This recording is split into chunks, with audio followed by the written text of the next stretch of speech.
noite, meus amigos. Estamos aqui de volta. Como sempre, começamos invocando a Santíssima Virgem Maria e o Santo Padre Pio de Pietrelcina, que roguem a Deus que nenhuma injustiça se cometa nesse programa. Eu queria desde logo avisar vocês que assim que terminar este programa, vai começar um novo programa aí do Blog Talk Radio, feito aqui pela professora Margarita Noyes e a nossa amiga Mariana Discacciati, sobre homeschooling. No Brasil existem milhares de pessoas interessadas, famílias interessadas em homeschooling, e tem pouquíssimo acesso a informações qualificadas. Então essa aqui é uma grande chance. Então, vocês, para conectar no programa, vocês têm que ir no mesmo endereço, www.blogtalkradio.com/marianadisca. Muito bem. Essa semana chega aqui a notícia que saiu na Veja de que o Instituto Sangari acaba de divulgar um novo mapa da violência no Brasil, mostrando que o Brasil teve, no ano de 2010, 49.932 homicídios. Então, ótimo, estávamos na faixa de entre 40 e 50, agora já chegamos nos 50, não é uma maravilha? Não se ouve no Congresso um único debate sobre isso. Houve-se debate sobre a urgente necessidade de proteger os gays contra piadinhas, mal olhado, né? E contra a pregação. Você sabe que se um padre ou pastor faz uma pregação dizendo que o homossexualismo é pecado, imediatamente morrem 15 ou 20 homossexuais pelo Brasil em função disso.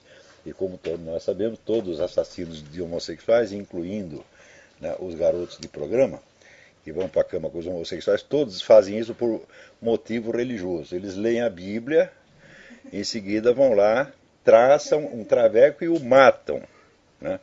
Porque chegaram a essa conclusão que deviam fazer isso lendo a Bíblia.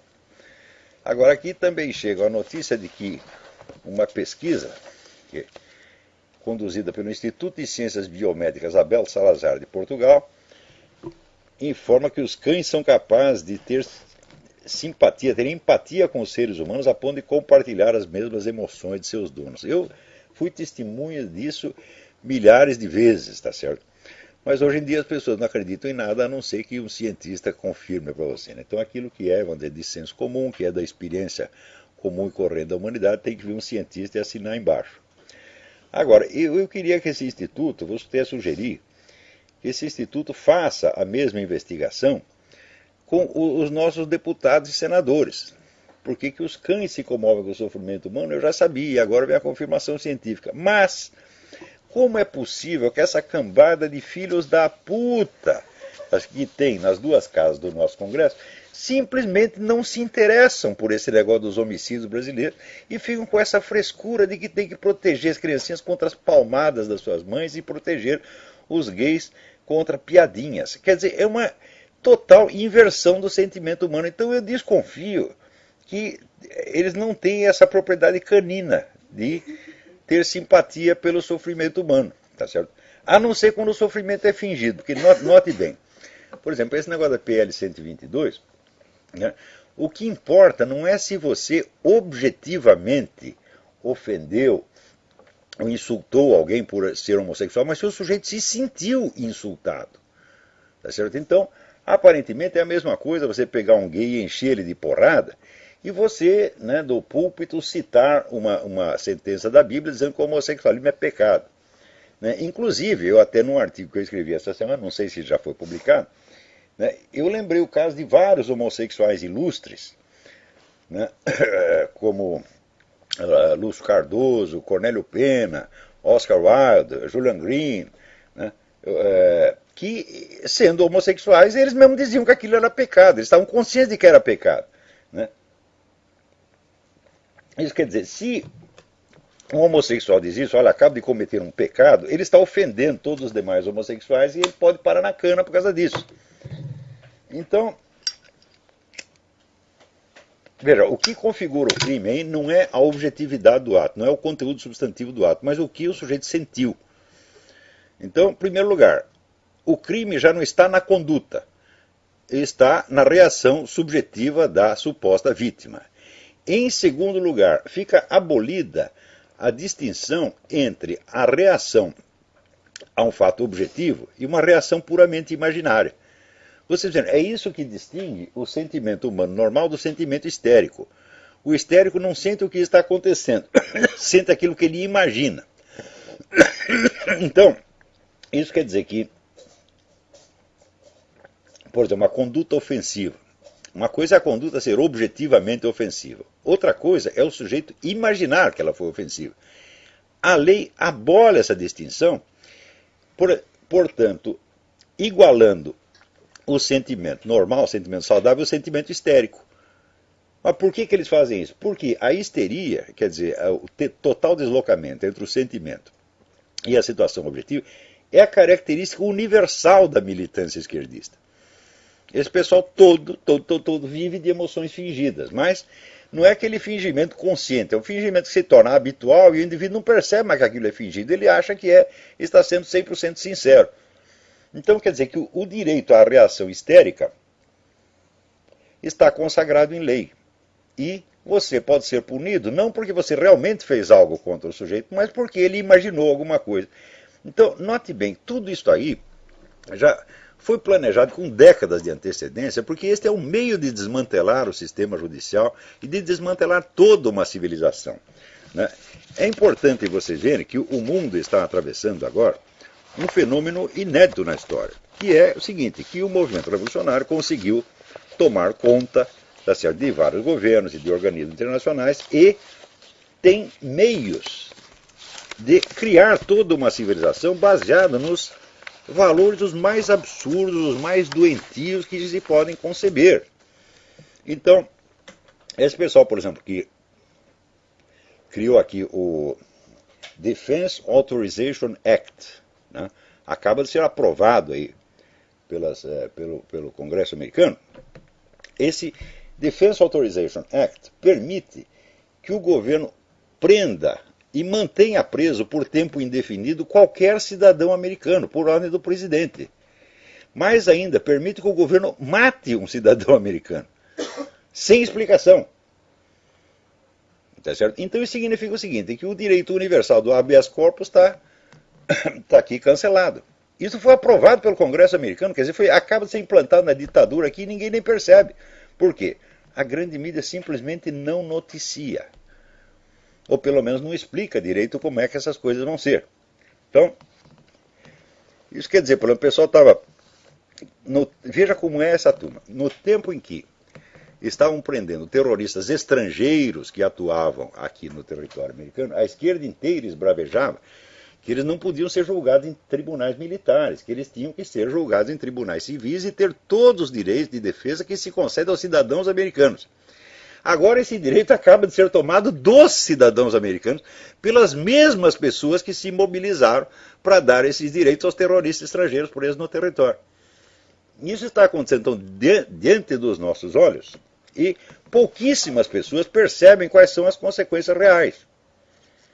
Então, você acha, por exemplo, que no Brasil, esta deputada não sei o que, Surita, essa aqui inventou a lei da palmada, ela é capaz de avaliar as consequências civilizacionais disso? Você imagina, por exemplo, nas escolas no Brasil, já é muito perigoso você ser professor ou professora, porque os professores são frequentemente agredidos por seus alunos e não acontece nada para esses alunos, e o professor se reclama, ele ainda corre o risco de perder emprego.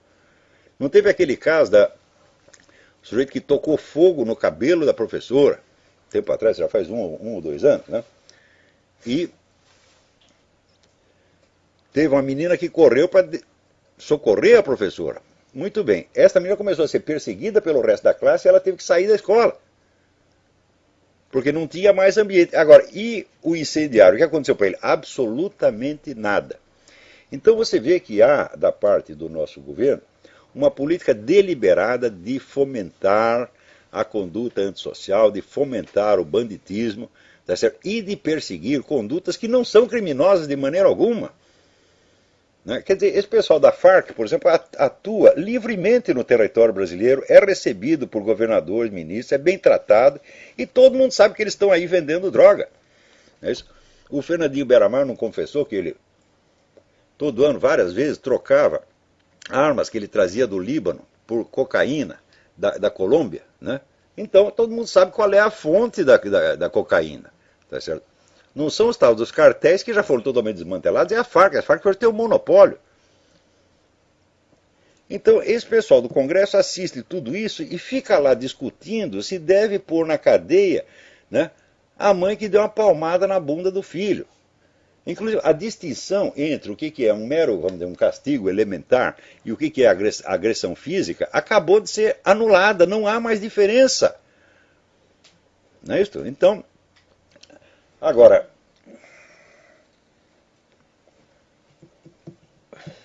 quais serão as consequências disso a longo prazo? Quer dizer que se a violência contra os professores já impera nas escolas, sob a proteção do governo, você imagina, não digo quando a lei entrar em vigor, mas, porque não basta a lei entrar em vigor, ela vai ter que ser divulgada. Então, em todas as escolas do Brasil, as crianças terão que ser informadas. Se o papai ou a mamãe, né, dá uma palmada em você, você tem que denunciar na delegacia. Tá certo? E mais ainda, o professor, se o aluno chega lá contando, meu pai me deu uma palmada, ela é obrigada por lei a denunciar o sujeito à polícia. E note bem que a mesma medida está sendo adotada aqui, simultaneamente. Meses atrás eu já disse para você, tudo quanto é lei que se implanta no Brasil vem pronta dos organismos internacionais, concebida em escritórios de engenharia social, dessa elite globalista, e vai tudo pronto para o Brasil e o pessoal diz amém. Então, quando se solta uma lei dessa no Brasil, você pode ter certeza que na mesma hora a mesma lei está sendo adotada na Espanha, nos Estados Unidos, na Alemanha, no raio que eu parta. É tudo global, tá certo? E esse aspecto, vamos dizer, de intervenção estrangeira na legislação nacional não é nem sequer discutido.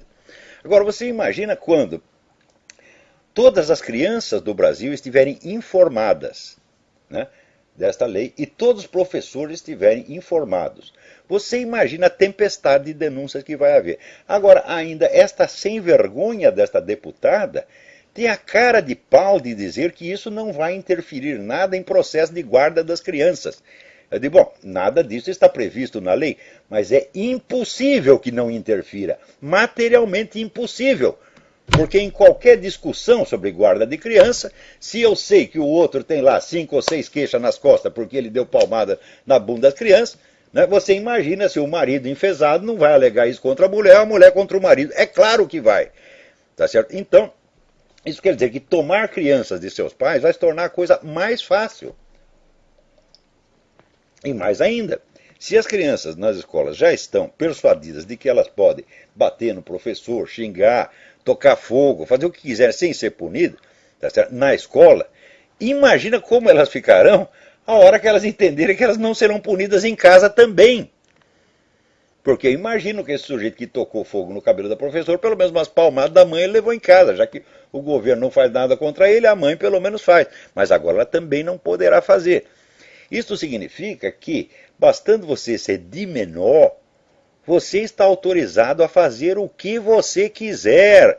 Esta lei foi concebida como um incentivo ao banditismo, uma coisa de longo prazo. Não é simplesmente assim, se a criança não levar a palmada, ela vai se comportar mal. Não é assim, não é pelo efeito individual, mas pelo efeito estatístico geral que isso vai ter.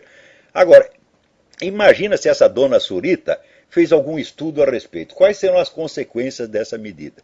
Assim como, por exemplo, quais serão as consequências da tal da PL 122? A própria dona Marta Suplicy, que é uma pessoa muito boa, muito cordata, ela até reconheceu que não é justo impedir que padres, pastores, rabinos falem alguma coisa contra o homossexualismo dentro dos seus templos. Ou seja, você está prisioneiro no seu templo, só pode falar as coisas lá dentro. Falou na rua, tu está ferrado. Isto modifica completamente a estrutura social brasileira inteira. Tá certo? Porque no Brasil atualmente, legalmente, não há nenhum limite a que você diga o que quer que seja, em qualquer lugar que seja. Você pode expressar a sua opinião em qualquer lugar. A partir daí passa a haver um limite geográfico, como existia na antiga União Soviética e como existe hoje no Irã. No Irã a lei é essa, você quer pregar o cristianismo, você pode pregar dentro da sua igreja. Fez na rua, você vai preso. Tá certo? Na Coreia era até um pouco pior. Na Coreia, se você fosse visto com a Bíblia, você podia ser condenado à morte. Agora, tem gente, essa turma do PC do B, tá certo? Isso é um bando de filha da puta, tá certo? lá, chorando porque morreu o tal do Kim Jong-il. Meu Deus do céu! Olha de que essa gente gosta, porra! Hã? Pois não tinha aquele jornal, A Hora do Povo, que mais de 10 anos atrás já soltou uma manchete: Stalin foi o maior democrata de todos os tempos, né? Eles gostam dessas coisas, meu Deus do céu. Então é claro que isso aí, quer dizer, é um apego mórbido. E isto é obviamente apologia do genocídio. Agora, ninguém toma medida judicial contra eles, né? Ninguém se mobiliza para botar essa gente na cadeia. Se você sair fazendo apologia do nazismo, tu vai para cana. O comunismo matou 10 vezes mais gente e, no entanto, você pode continuar fazendo a apologia que quiser. Então, eu me lembro assim que, você vê, nos anos 50 teve o caso do famoso Viktor Kravchenko, né, que é um sujeito que ele era funcionário lá do governo, tinha todo aquele treinamento de agente da KGB, essa coisa toda. Ele fugiu para o Ocidente e denunciou que havia campos de concentração, que a situação na União Soviética era até pior do que na Alemanha nazista, e imediatamente toda a intelectualidade ocidental e toda a mídia esclarecida caiu de pau no cara. É isso? E ele disse: ah, é? Pois eu vou provar tudo. E trouxe 50 testemunhas, inclusive a neta do filósofo Martin Buber, Margaret Buber Neumann, que ela mesma tinha sido vítima. Ela esteve em campo de concentração comunista e depois foi trocada, né? Porque você vê, o Stalin tinha essa gentileza, ele trocava prisioneiros com Hitler, né? Ela sendo judia, né? Ela ficou um tempo no campo de concentração soviético e depois foi entregue para os nazistas e foi parar, eu não lembro mais em que campo alemão foi. E ela diz: olha, a mesma coisa, o que eu sofri não sofri no outro. Tá certo? Só tem uma diferença, nos campos soviéticos tinha muito mais gente. Né?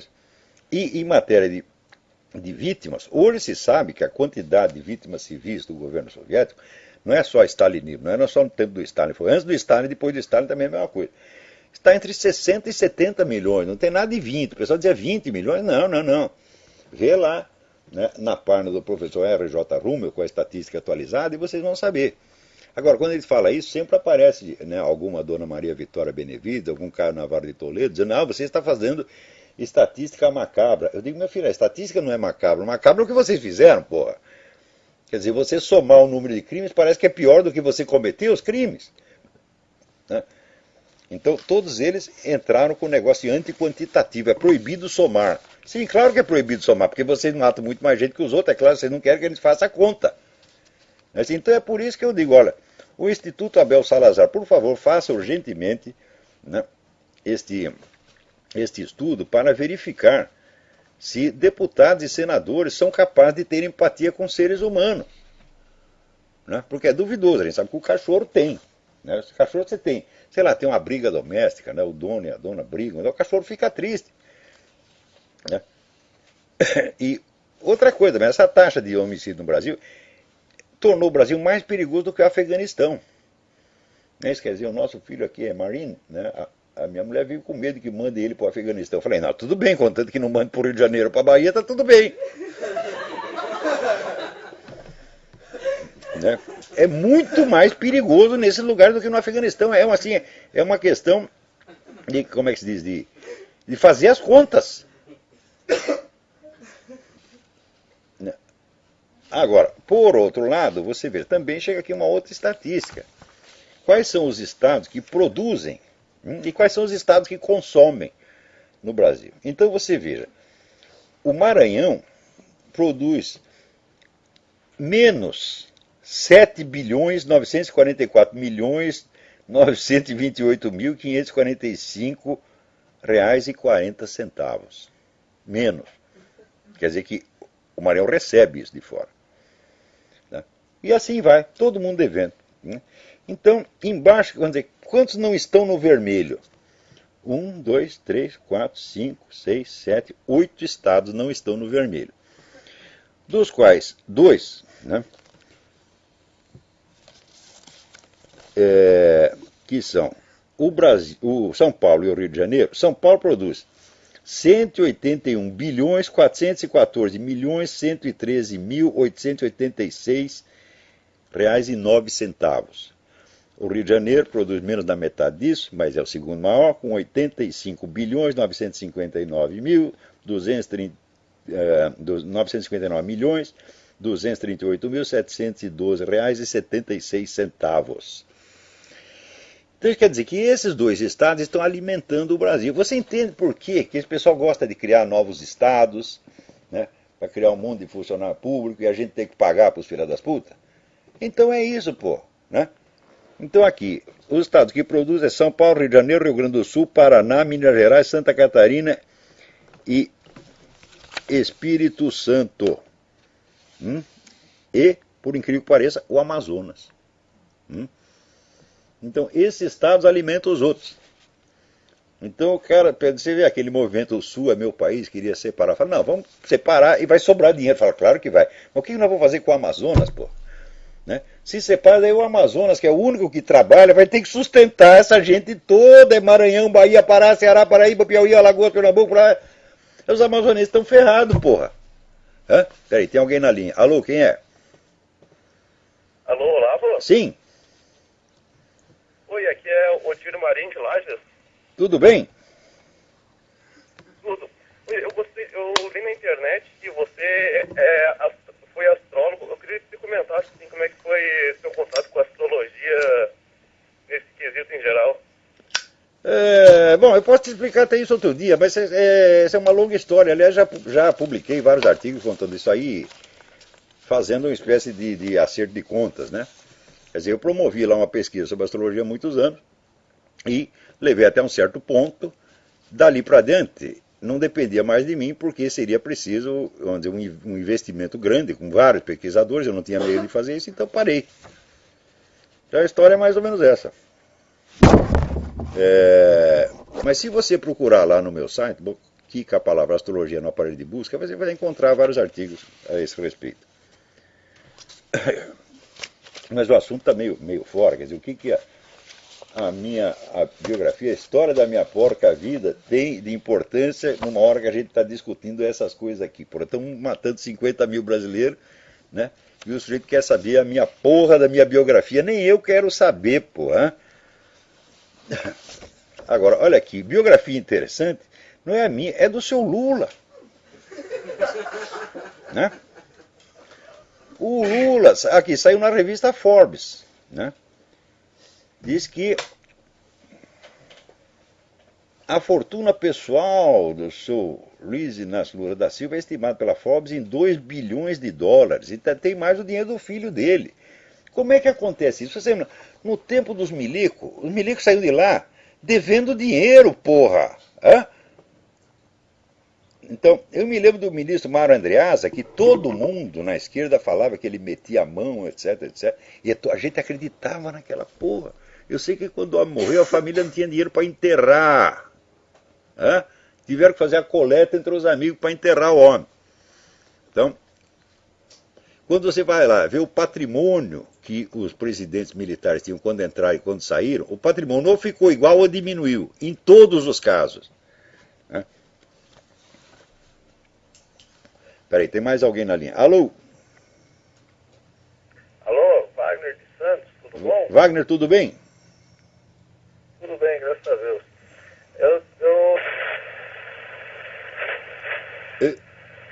E foi a ligação. Então, diz que o Lula, ele quer usar esse dinheiro para ele comprar uma rede de televisão. Para fazer a divulgação das glórias dele mesmo, já que ninguém viu o filme dele, né, a biografia. Ele falou, não viram o meu filme? Pois agora vai ter que assistir todos os programas da minha rede de televisão, porra. Ele vai encher o nosso saco 24 horas por dia, né, contando como ele é bonito e gostoso, que ele foi o maior presidente da América Latina, e assim por diante, porra. Né, e sempre vai ter, nunca antes na história desse país, falou, nunca antes na história desse país teve um ladrão tão grande. Tá certo? E note bem, o próprio promotor do negócio do mensalão já está avisando, olha, o negócio vai prescrever. Mas não precisa nem avisar, o Lula mesmo disse, porra. Não tem problema nenhum, eles vão demorar tanto tempo para investigar essa porra que o processo vai prescrever. Então, é nisso que qualquer bandido aposta, e é nisso que o Lula também apostou. Agora, Enquanto isso, o homem continua com alto nível de popularidade, que ele transferiu um pouquinho para a dona Dilma, né? Então significa o seguinte, olha, aquele negócio que o Pelé disse antigamente, o brasileiro não sabe votar, é a coisa mais certa do mundo. Porque, note bem, o sujeito só pode votar com base nas informações que recebe. Tá certo? Se as informações são filtradas, então acontece isso. Agora, filtrar não quer dizer que não sai em jornal, meu filho. Porque quantos brasileiros leem jornal? Olha, é bom vocês saberem que a circulação dos jornais brasileiros hoje é a mesma dos anos 50, em alguns casos é até menor. Então isso significa o seguinte, o número de analfabetos diminuiu muito, oficialmente analfabeto, diminuiu muito. Crianças sem escola praticamente não tem mais. A população quadruplicou.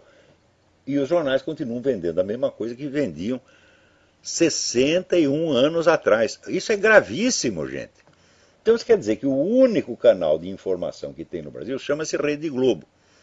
Tá certo? E a Rede Globo, você sabe, foi a Rede Globo que fez o PT. A Rede Globo que fez o MST. É a Rede Globo hoje que está fazendo esse negócio da PL 122. Porque note bem, antes da lei ser aprovada, a Rede Globo já está divulgando, tá certo, que você incomodar um homossexual, falar mal do homossexualismo, ser contra o homossexualismo é crime e você vai ser preso. Esta é uma das técnicas mais universalmente disseminadas do movimento revolucionário. Quer dizer, quando você tem uma proposta de lei, você age como se a lei já estivesse em vigor. E você já começa a aplicar a lei antes de existir. E eles estão fazendo isso dentro da sua cara. Agora, é o tal negócio. O brasileiro tem o direito de não ser punido por uma lei que não existe. Esse é um direito constitucional elementar, mas esse direito acaba de ser revogado pela Rede Globo. Então o que você tem que dizer para a Rede Globo é o seguinte, olha, eu tenho todo o direito de falar o que eu queira contra o homossexualismo. Vocês podem me tomar esse direito amanhã, tá certo? Não porque isso seja certo, mas porque vocês têm o poder de fazer, tá certo? Mas por enquanto, eu ainda posso falar sim, pode falar o que quiser. Agora, tá aí, e a porra das nossas Forças Armadas? Não é a sua obrigação manter a Constituição? Esse pessoal já pisou na Constituição 1000 vezes. E vocês ficam lá, sabe o que vocês querem? Vocês querem condecoração, porra. Vocês querem ou dar condecoração para eles ou receber. Tem um general dele levando beijinho da Dilma. Então que coisa mais feia, porra. Vocês não têm vergonha, não? Hã? Então, agora aqui eu recebi um negócio. Eu não posso dizer o nome do remetente por enquanto, né? Mas ele vai saber que eu estou falando dele. Olha aqui. Possui uma investigação referente a fraudes contra o Estado do Rio de Janeiro, precisamente ICMS, apurado até o momento em cerca de 20 milhões de reais. Sou policial civil e a investigação que iniciei me foi tirada pela corregedoria uma semana após iniciá-la. O sujeito está investigando, está descobrindo a verdade. Não pode! Tem que parar o cara, porra!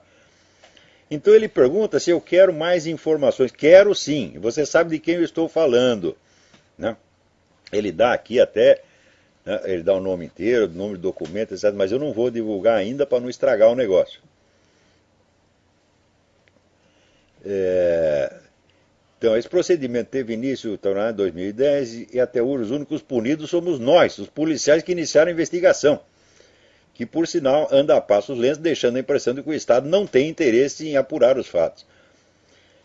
Então, aqui, meu amigo, você pode mandar mais informação sim, e nós vamos fazer uma reportagem grande sobre isso no Mídia Sem Máscara. Pode mandar, você sabe de que eu estou falando.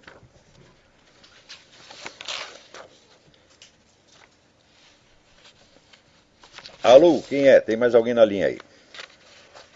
Olavo? Sim. Aqui é o Gustavo de Avaré, tudo bem? Gustavo, tudo bem? Tudo bem. Olavo, eu queria que o senhor falasse rapidamente sobre o movimento integralista. Você quer dizer o movimento integralista tal como ele existiu na época? Foi uma coisa absolutamente insignificante, né? O Getúlio botou lá uns integralistas na cadeia, né, porque eles fizeram uma ridícula tentativa de golpe de Estado, botou os caras na cadeia e o movimento praticamente se dispersou depois disso. É isso. Eu acho assim, o movimento integralista era uma tentativa de fazer um fascismo brasileiro. Mas para que você precisava fazer um fascismo brasileiro se já tinha um fascismo no poder, meu Deus do céu? Então, Assim, tinha que fazer como os comunistas, que acabaram apoiando o Getúlio Vargas, que já estava fazendo exatamente o que eles queriam, quer dizer, aquela economia centralizada, estatista, etc., que é isso que eles gostam mesmo. Então, agora, os comunistas foram masoquistas, porque o Getúlio botou eles na cadeia e eles saíam de lá aplaudindo o cara. E os integralistas não, os integralistas simplesmente foram para casa. Agora, todos esses movimentos... aliás, acabo de escrever um artigo sobre isso, eu não sei se já saiu no Diário do Comércio, mostrando o seguinte: o fascismo, ele surge assim em países que estão sendo prejudicados, países que foram passados para trás, por exemplo, países ou subdesenvolvidos ou mal desenvolvidos, que se sentem prejudicados pelos seus vizinhos. Então o que eles querem fazer? O que eles resolvem fazer? Resolvem fazer uma industrialização às pressas, um desenvolvimento forçado. Para isso, eles criam um governo centralizador, autoritário, botam os inimigos na cadeia, tá certo? E inventa toda uma mitologia nacional, aquela pataquada, patriotada idiota, tá certo? E se promove nessa base. Mas quando você entende isto, você fala, peraí, mas então que diferença existia entre a Itália de Mussolini e a União Soviética? A União Soviética fazia exatamente a mesma coisa. Na Revolução de 17, eles ainda tinham uma conversa mole internacionalista. Mas, a hora que eles tiveram o governo na mão e tiveram que botar o país para frente, eles ficaram com a mesma conversa nacionalista, a mesma economia centralizada, a mesma coisa que fazia na Itália fascista. Então, depois, mais tarde, você vê que todos os movimentos revolucionários do mundo, todos se tornaram nacionalistas, centralizadores de economia, autoritários, etc, etc. Então, o que é isso aí? Foi a vitória do fascismo no mundo. O que é o regime da China, se não um regime fascista? O que é o regime de Cuba, se não um regime fascista? Ou seja, a diferença entre socialismo e fascismo só existe no plano da verborreia. Às vezes, quer dizer que às vezes o discurso socialista é um pouco diferente, mas em substância é exatamente a mesma coisa. Então, também tem uma pequena outra diferença na área econômica.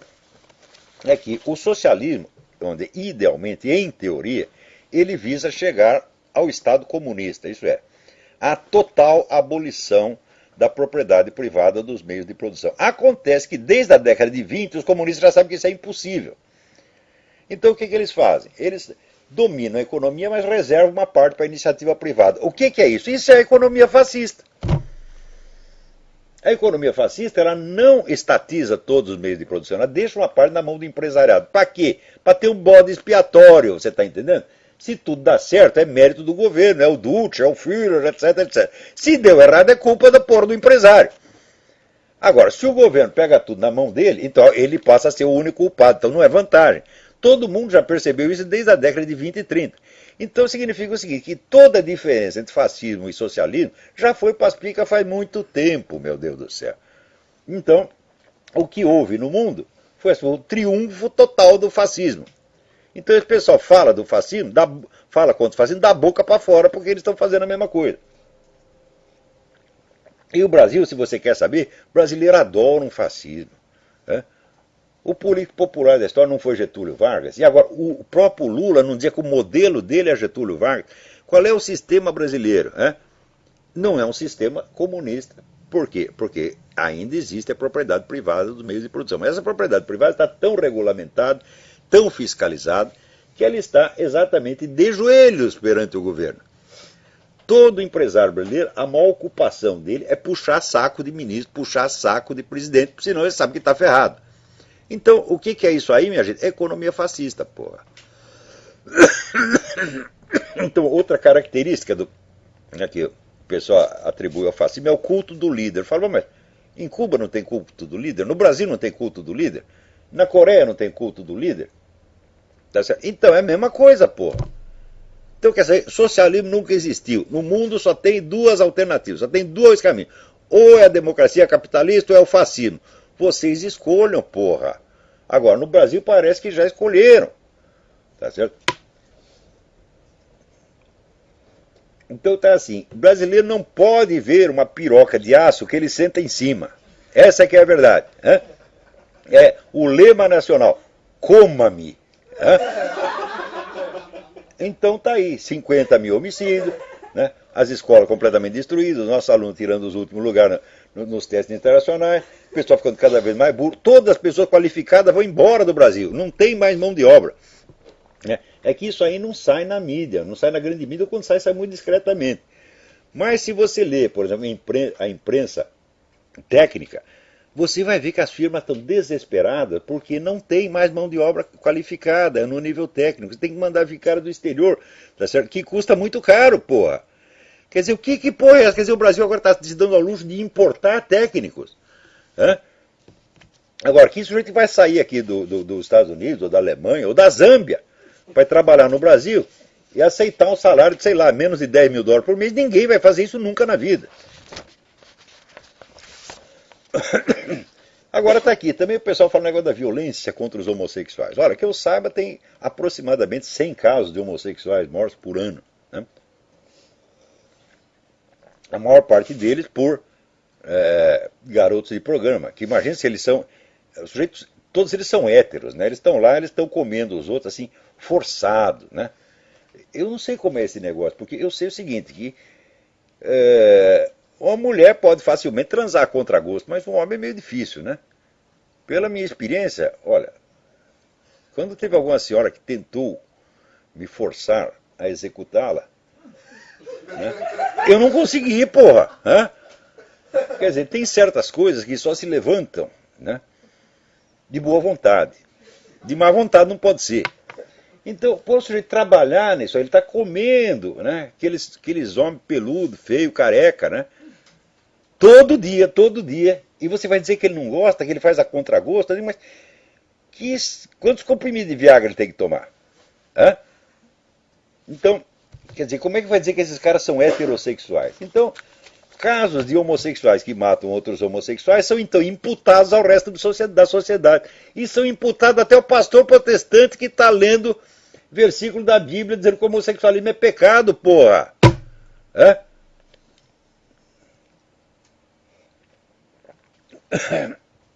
Então, vocês façam a conta. No Brasil tem 50 mil homicídios por ano. Né? Então, para isso, meu filho, você precisa de no mínimo uns 20 mil assassinos, não precisa? Né? Ora, se o movimento gay tem razão ao dizer que 16%, né, do Brasil é homossexual, então a mesma taxa deve vigorar entre os assassinos. Não é isso? Então você vai ter ali pelo menos 4 mil assassinos gays. Por que ninguém vai estudar o que eles fizeram? E se não houve alguma motivação de ódio nos homicídios que cometeram? Não, ninguém quer investigar.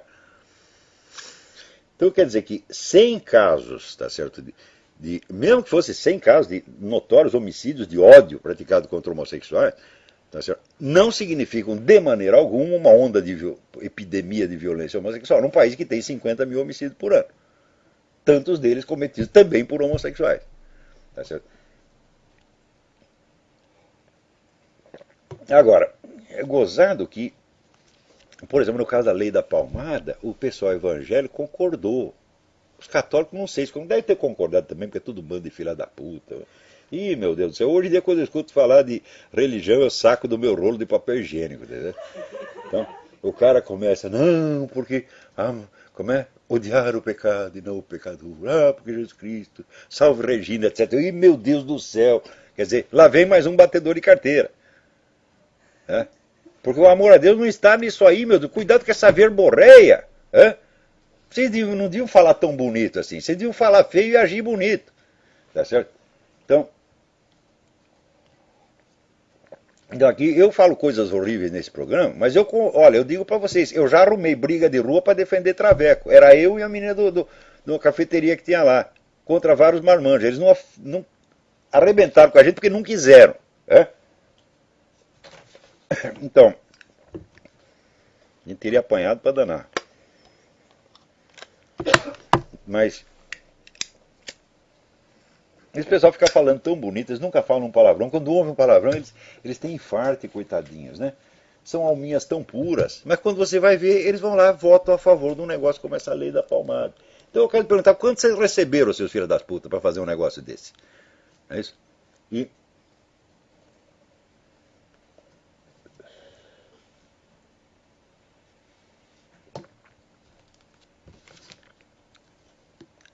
Então você vê, no Brasil, vamos dizer, essa epidemia de adesismo, de puxação de saco, né? Quer dizer, o sujeito que ele quer mostrar para a turma dele, ele fala, não, olha, eu sou um cara esclarecido. Né? Quer dizer que existe algum esclarecimento, né, em você proibir as mães de dar umas palmadas na bunda dos filhos, né? Quando eles começaram com essa coisa, eu falei, olha, esses deputados estão votando em causa própria, porque as mães deles descobriram o que eles estavam fazendo e decidiram dar umas palmadas neles. Eles, mais que depressa, não vão fazer uma lei para impedir elas de fazer isso, tá entendendo? Então eles estão salvando o próprio cu, porque isto no Brasil virou a norma geral. Meu cu acima de tudo, meu cu über alles. Que nem Deutschland über alles. Então é assim. Agora, veja você, o que é a política gaysista? Também é o meu cu acima de tudo.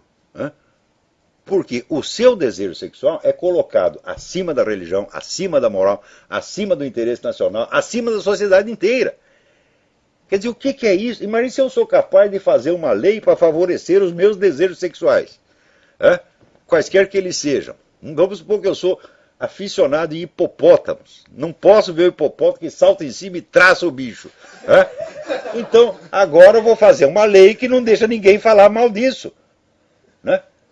Agora, falar mal. Você veja, aqui nos Estados Unidos você tem a campanha contra o Natal. Eu nunca esperei na minha vida que a expressão Feliz Natal, Merry Christmas, virasse uma declaração de guerra. Mas aqui virou. Por quê? Porque tem pessoas que dizem que elas se sentem ofendidas quando você fala isso. Agora você imagina para mim, se assim, tem um judeu, manda para mim votos de Feliz Hanukkah. Eu vou ficar ofendido por causa de um negócio desse? Não, eu não vou participar da festividade dele, mas eu espero sinceramente que lá ele reze por mim do jeito dele, não é isso? Então, ou um muçulmano, Feliz Ramadã. Você não precisa participar do Ramadã? Bom, você vai fazer o Ramadã? Tá bom, então aproveita, reza por mim. Quem sabe, você sendo muçulmano, Deus se ouve mais do que um cristão. O cristão é filho da puta, o muçulmano vai lá, reza por ele, e o cara se salva por causa da oração do muçulmano. É perfeitamente possível, sim. Ninguém pode negar essa possibilidade. Então, tudo o que eu quero é que os meus amigos que pertencem a outra religião, meus amigos até meus inimigos, vocês orem por mim, do seu jeito. Eu rezo por vocês do meu modo, espero também que funcione. Não pode haver nada de ofensivo em o sujeito lhe mandar bons votos de uma festa religiosa da qual você não participa. Não pode ter nada de ofensivo nisso, a não ser do ponto de vista histérico. Porque no histérico, a reação sentimental não tem nada a ver com o estímulo objetivo. Você fala Feliz Natal e o cara ouve como se você tivesse chamado de filha da puta. Tá entendendo? Então, tem gente aqui que faz cara feia quando você fala Feliz Natal. Daí eu falo de novo. Merry Christmas. Não gostou? Merry Christmas. Se não gostar, eu acrescento. Fuck you. Merry Christmas and fuck you.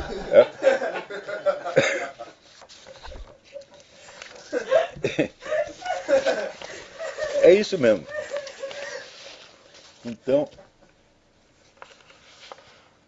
agora, aqui, vocês viram, tem o negócio daquele diplomata venezuelano lá em Miami, que está ligado ao esquema de contrabando de armas do Irã para o Chaves montar a tropa de ocupação dele.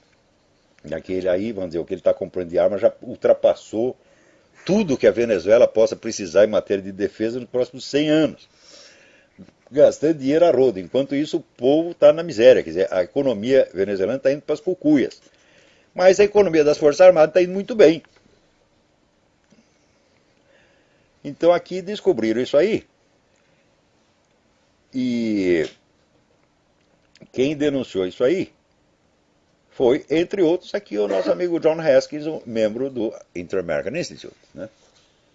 Então, para não dizer que nós não estamos fazendo nada, de vez em quando a gente descobre alguma coisa. Enquanto isso, 2 generais que estavam na cadeia na Colômbia acabam de ser libertados sob falsas acusações e tiveram que enfrentar processo, ficaram presos um tempão. Sempre aquelas acusações, vamos dizer, de desaparecidos, essa coisa toda, né? Agora só falta o Coronel Plaças, que ainda está lá, depois que a única testemunha que havia contra o cara, o sujeito chegou lá e disse, esse testemunho não é meu, essa assinatura não é minha, eu não sei nem quem é esse, eu nunca vi esse Coronel Plaças mais gordo na minha vida. Depois disso, o cara ainda está preso. Como é possível um treco desse?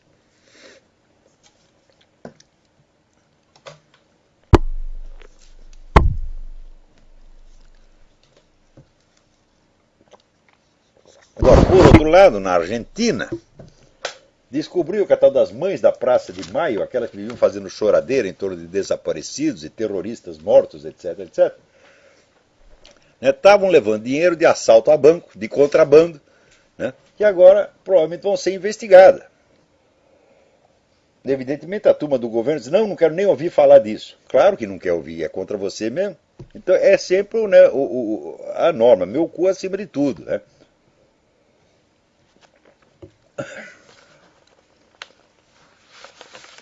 Agora aqui, você veja, outro dia, eu lembro um debate na internet, tinha lá um cara conservador discutindo com o comunista, né? E daí o conservador disse assim para o comunista, você não sabe nada, você precisa ler lá a página do Ron Paul, para você ver o que é um conservador inteligente. Olha, eu digo, mas com esse conservador, para que precisa de comunista, meu Deus do céu? Aqui, o Ron Paul é a favor de casamento gay, ele é a favor da retirada de todas as tropas americanas do universo, ou seja, entregar o universo para a Rússia e para a China, tá certo? E agora ele inventou que esse cara, esse Bradley Manning, quer dizer, o cara que entregou documentos secretos para o Wikileaks, colocando milhares de soldados americanos em risco, o Ron Paul acha que o cara é um herói. Então, o Ron Paul não é nem conservador e nem inteligente. Você sabe aonde que o Ron Paul é promovido? Na TV estatal russa, o tempo todo. Quer dizer, o Ron Paul é o candidato do Putin. Agora, só porque ele tem a ideia de uma boa política econômica, né, nós vamos votar nele. Uma boa política econômica tinha o Lula, meu Deus do céu. É uma das melhores que já teve no Brasil. Por quê? Porque ele pegou a receita do Banco Mundial e fez tudo. Ó, você faz assim, você paga a dívida, faz mais isso, mais isso, mais isso, faz as contas direitinho. E o Lula, né, mandou lá os seus assessores, que ele não vai fazer conta, ele não sabe somar 2 mais 2, tá certo? Então mandou alguém fazer, faz as contas direitinho que nem o Banco Mundial mandou. Fizeram, deu certo, evidentemente, né? Economia não é um grande segredo. Economia consiste em você gastar menos do que você ganha. Ponto final. É isso? Agora, o Obama não sabe disso, né? Então, o Ron Paul está dizendo que o cara é um herói, porra. Então, agora chega lá o conservador discutindo com o comunista e oferece o Ron Paul como exemplo de conservador inteligente. Fala, você está vendo? Esse pessoal não sabe nada, nada, nada.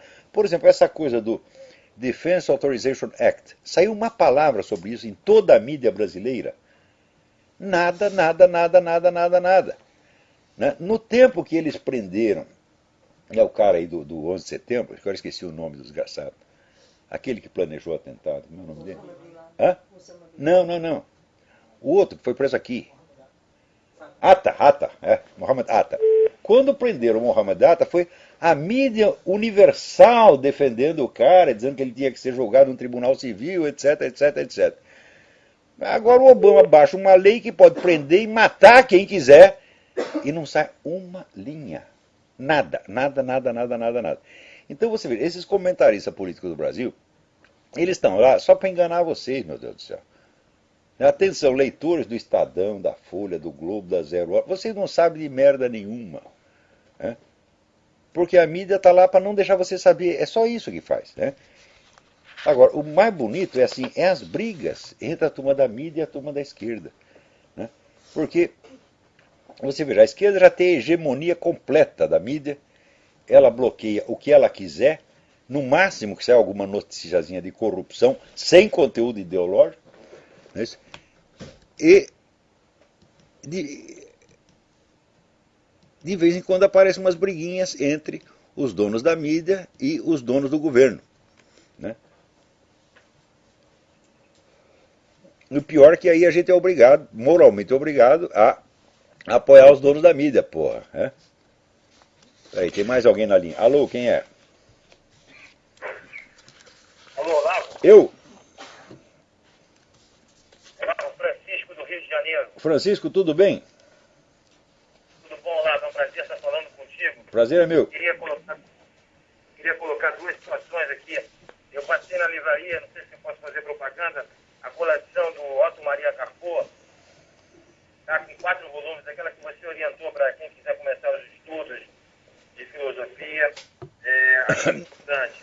Só que o que eu orientei não foi essa edição da História da Literatura Brasileira. O que eu orientei foi os ensaios reunidos. Né? A História da Literatura Brasileira é inteiramente mérito do Joaquim... Pô, agora esqueci o nome do cara. Ok, então fala pra frente. É o cara que era o dono da editora Alhambra. Quando a editora Alhambra fechou, ele, por uma coincidência, ele virou assessor do Sarney no Senado. Né? O empresário falido virou assessor do Sarney. E daí ele meteu na cabeça do Sarney a excelente ideia de soltar uma reedição da História da Literatura Ocidental. Né?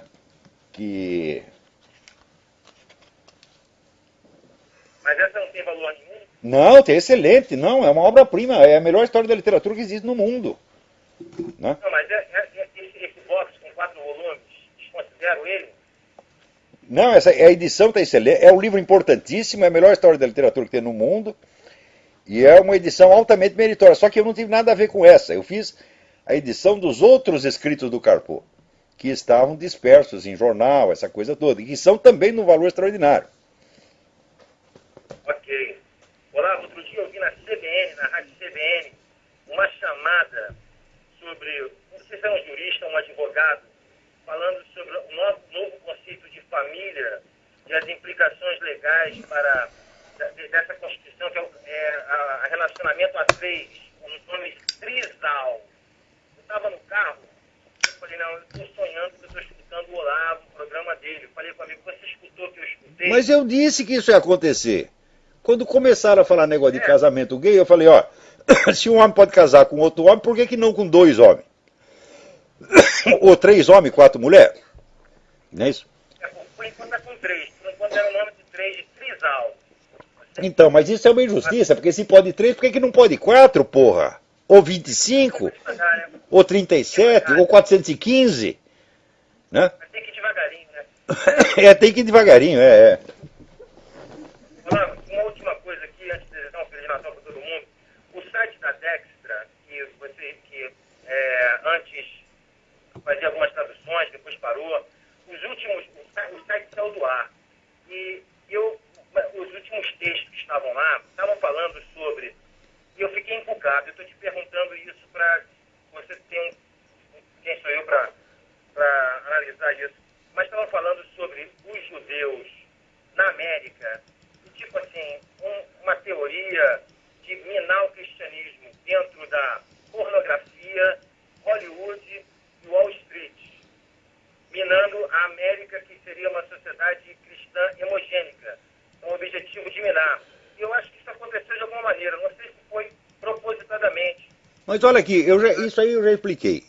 Que tem 3 comunidades do mundo que são criadores de cobra, que é a Igreja Católica, os Estados Unidos e judeu. Né?